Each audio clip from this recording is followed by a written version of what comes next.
Hello, bachcho. Let's see this question. The question says a galvanometer having a coil resistance of 60 ohm shows full scale deflection when a current of 1 ampere passes through it. It can be converted into an ammeter to read current up to 5 ampere by these are the four options.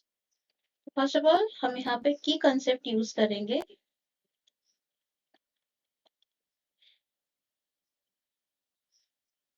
Conversion of galvanometer into ammeter.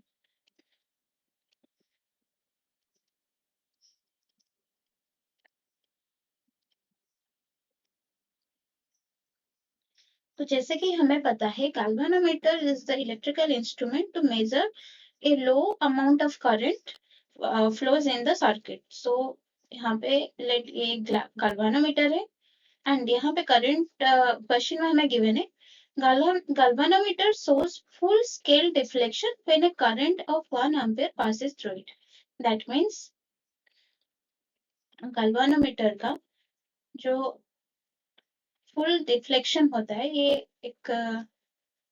Late ये लो deflection है मतलब लो amount है और ये high amount है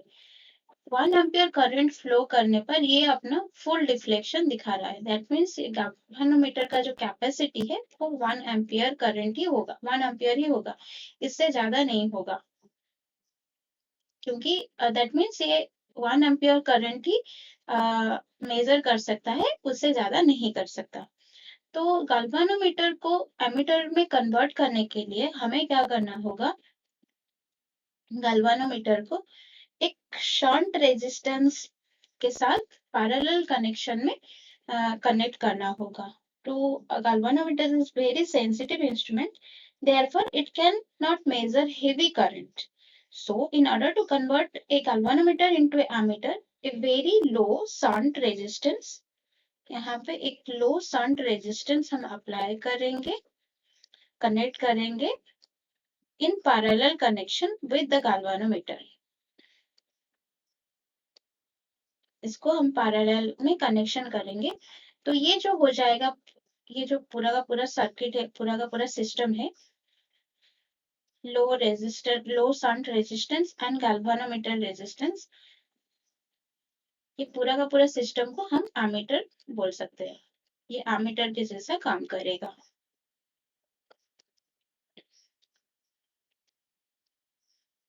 सो यहाँ पे हमें गिवन है it can be converted into ammeter to read current up to 5 ampere तो ये एमीटर में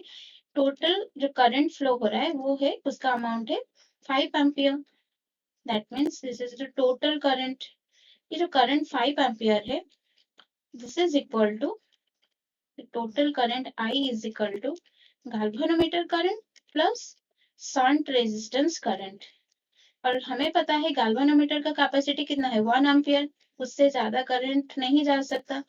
दैट मीन्स आई जी जो हो जाएगा 1 एम्पियर होगा और वो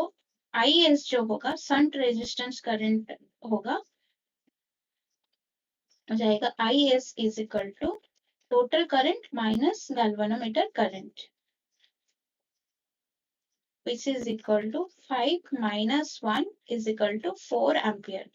तो ये जो शंट रेजिस्टेंस है इसके बीच जो करंट फ्लो होगा वो होगा 4 एम्पियर करंट फ्लो करेगा ये दोनों पॉइंट पे हम पोटेंशियल डिफरेंस मेजर कर सकते हैं इसके बीच जो पोटेंशियल डिफरेंस होगा ये पैरेलल कनेक्शन में कनेक्टेड है तो इसका जो पोटेंशियल होगा वो सेम होगा दोनों के लिए that means IS RS is equal to IG RG क्योंकि ये क्या हो जाएगा voltage potential difference of shunt resistance is equal to potential difference of galvanometer तो ये हो जाएगा ISRS is equal to IGRG यहाँ से शंट रेजिस्टेंस करंट हमने निकाला है 4 एम्पियर और रेजिस्टेंस उसका हमें चाहिए कितना रेजिस्टेंस हम निकालेंगे अभी galvanometer करंट है 1 एम्पियर इनटू galvanometer रेजिस्टेंस जो क्वेश्चन में हमें गिवन है वो है 60 ओम। तो यहाँ से रेजिस्टेंस हो जाएगा 1 into 60/4 is equal to 15 Om.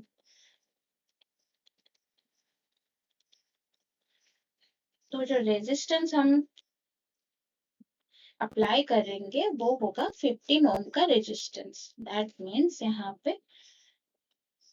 it can be converted into an ammeter to read current up to 5 ampere by putting in parallel a resistance of 15 ampere. Here option 1 is the correct answer. Hope you understand it well. Best of luck.